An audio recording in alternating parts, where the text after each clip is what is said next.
Ernest Hemingway said, "Always do sober what you said you'd do drunk. That'll teach you to keep your mouth shut." Now, Hemingway was not only a prolific writer, but he was also a notorious heavy drinker who ran with the bulls in Spain, ran aspiring in World War II, and survived not one but 2 plane crashes in 2 days. So I don't want to begin to speculate about what he said he'd do while he was drunk. But when I came across this quote from one of my heroes earlier this year, I thought it would be something fun to try to incorporate in my life. I enlisted all of my friends to hold me accountable for anything I said I would do while drinking. I found out a few things. 1, after 2 glasses of wine, I am an overzealous volunteer. And 2, my friends have excellent memories. So today, Madam Toastmaster, fellow Toastmasters, DTMs, I'm going to tell you about some of my resulting misadventures. The first promise I made good on was to attend a yoga class at a friend's new studio.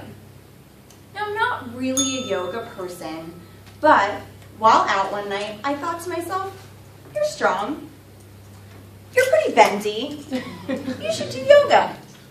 This differed from my normal, "You are exhausted and you are hungry and you should sit on the couch and eat snacks." I arrived at the yoga studio and we were rolling out our mats when I noticed something seemed a little off. It was about 4,000 degrees in there, and no one seemed to notice but me. So I said to my friend,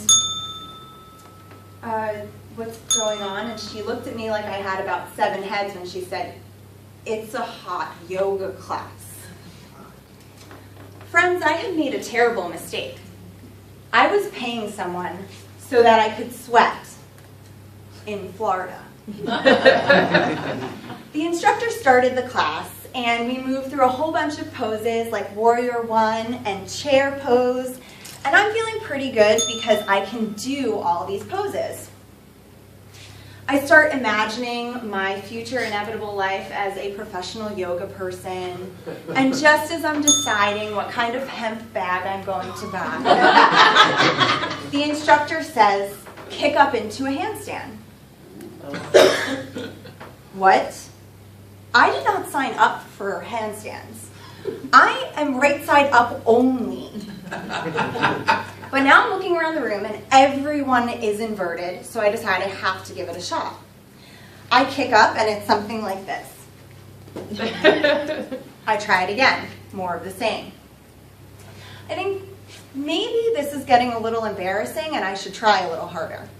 So I brace my hands into the floor and I kick up with all of my strength, only to flip entirely over, landing on my back. And as I lay there staring at the ceiling of this yoga shala, all I could think to myself was, that Hemingway guy really knows his stuff. Next up on my list, I was kindly reminded that I had told friends I would help them clean up their rental property after problematic tenants with hoarder tendencies moved out. I also volunteered my husband for this, and he was thrilled. It took 5 people about 6 hours of lifting, hauling, cleaning, and debugging to get the apartment back to manageable shape. By the end, we were all covered in dust more covered in dust than any humans in recorded history. And at one point, a palmetto bug flew into my hair. And it should have overall been a really miserable experience. But we had a lot of laughs throughout the day, and it felt good to work together for a common goal. This was one where Hemingway was half right. I was kind of annoyed that I opened my mouth, but also very happy that I did, because it reminded me that the most important parts of friendship are being able to show up for each other when it counts.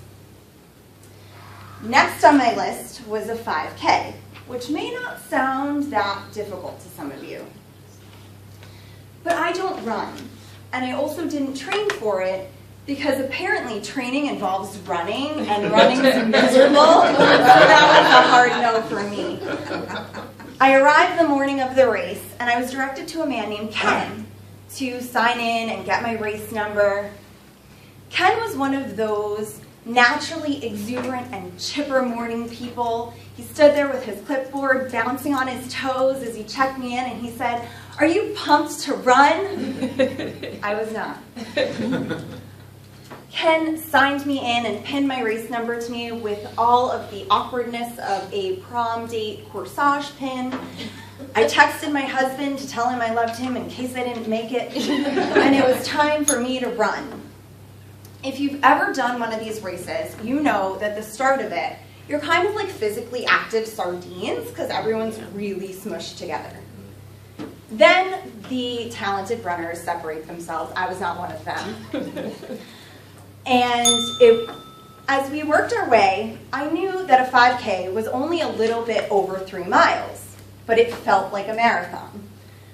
I'm convinced the only reason I made it through was some combination of my motivational playlist, the pure survival instinct, and trying to avoid some man who just kept trying to start a conversation with me, even though I was clearly hyperventilating.